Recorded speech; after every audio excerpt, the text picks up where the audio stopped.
दोस्तों, अमेरिका और कनाडा के विजिट वीज़ों में कुछ बुनियादी फ़र्क हैं और कुछ चीज़ें जो आप अमेरिका के विजिट वीज़े के लिए कर रहे होते हैं, असल में उनकी ज़रूरत कनाडा के विजिट वीज़े के लिए होती है। अब ये फ़र्क क्या है, वो चीज़ें क्या हैं, ये सारी बात डिटेल के साथ इस वीडियो में बताऊँगा।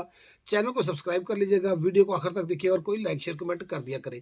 पहले 2 बुनियादी चीज़ें मैं आपको क्लियर कर दूँ। पहली बात ये है कि कनाडा के विजिट वीज़े के लिए इंटरव्यू नहीं होता, अमेरिका के लिए इंटरव्यू होता है। यहीं से हमारा केस स्टार्ट होना है।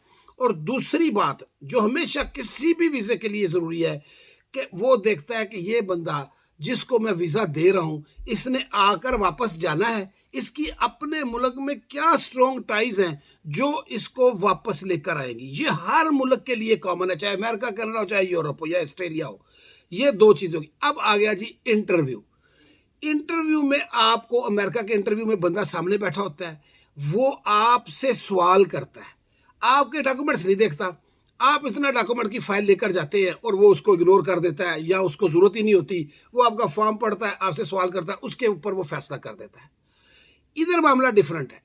इधर आपके डॉक्यूमेंट्स बोलने हैं और वो चीज़ जो आप अमेरिका के लिए करते हैं कि पूरी फाइल लेकर जाती है, वो फाइल आपने कनाडा के वीज़े में भेजनी है कोरियर के ज़रिए। अब वो क्या है, उसमें सबसे इंपॉर्टेंट चीज़ होती है आपकी बैंक स्टेटमेंट। यहाँ आप बैंक स्टेटमेंट लेकर जाती है, वो देखता ही नहीं है। यहाँ बैंक स्टेटमेंट ने ही सारा काम करना है। Bank statement clean, neat, actual bank statement हो जो ये साबित करे कि जो आपने दावा किया हुआ है, नौकरी का दावा किया, बिजनेस का दावा किया, जो भी दावा आपने किया अपने फॉर्म में कि मैं ये करता हूँ, वो उसके साथ मैच खाती हो। सबसे इंपॉर्टेंट चीज़ उसमें उसने ये देखनी है।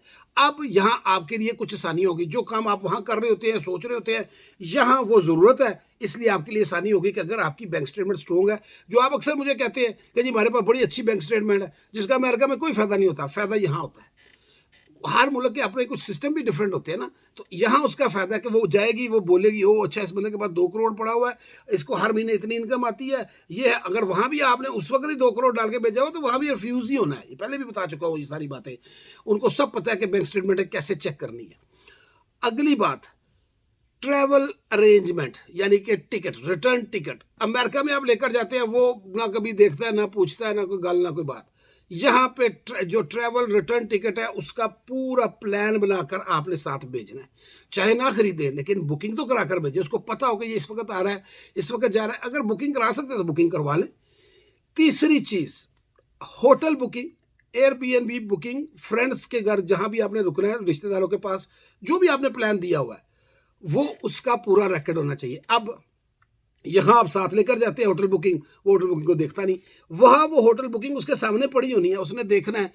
और अब ये किसी बंदे को दुनिया में नहीं पता, हो सकता है वो फ़ोन उठाए और उस होटल में फ़ोन करे कि यार भाई फ़लाँ फ़लाँ बॉबी आ रहा है, 10 दिन के लिए इसने मुझे बताया कि रहना है, तो इसकी बुकिंग है तुम्हारे पास, चेक भी कर सकता है। ये 3 बड़ी इंपॉर्टेंट चीज़ें हैं जो कि आपके कनाडा के वीज़े के लिए एक पिलर का काम करती हैं। लेकिन इसके साथ याद रखिएगा, जो सबसे पहली बात है स्ट्रॉन्ग टाइज। इसके पीछे आपका कारोबार, आपके मुल्क में आपकी जॉब, वो सारा कुछ उधर का उधर ही है। वो जो अमेरिका देखता है वही कनाडा देखता है, वही स्पेन देखेगा, वही जर्मनी देखेगा।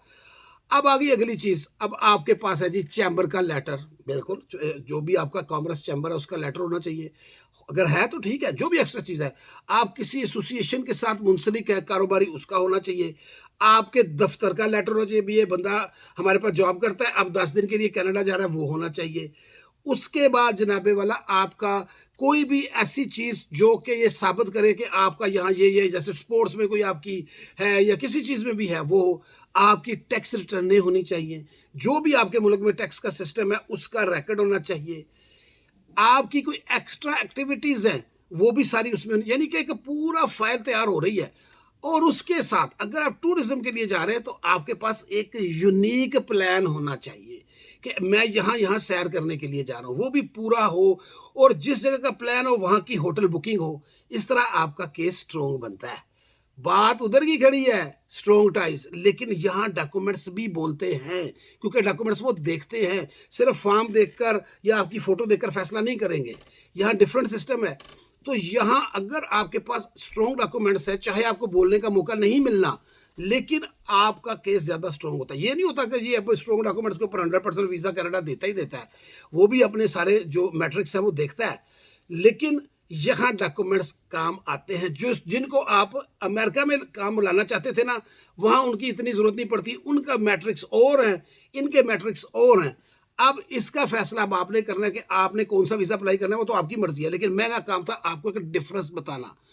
इसको आप एक अच्छे तरीके से फाइल बनाकर भेज सकते हैं। वो फाइल जितनी मर्जी अच्छी हो, उन्होंने अपने हिसाब से आपको चेक करना होता है। ये है बेसिक डिफरेंस। कनाडा का विजिट वीज़ा भी बहुत ज़बरदस्त वीज़ा। अगर आप सैर करने के लिए आना चाहते हैं, मैं महीने में कम से कम 2 दफ़ा कनाडा जाता हूँ। एक खूबसूरत तरीन मुल्क है। इमिग्रेंट्स की तो जन्नत है। जो इमिग्रेंट्स वहाँ रहते हैं उनको पता है इमिग्रेंट्स की तो जन्नत है। ज़ाहिर है हम भी वहाँ खाने खाने जाते हैं, घूमने जाते हैं। तो कनाडा भी बड़ा अच्छा मुल्क। अगर आप घूमने के लिए आना चाहते हैं तो आप कनाडा का वीज़ा लगवाएं, आपको मज़ा आएगा। चैनल को सब्सक्राइब कर लीजिएगा। Thank you so much.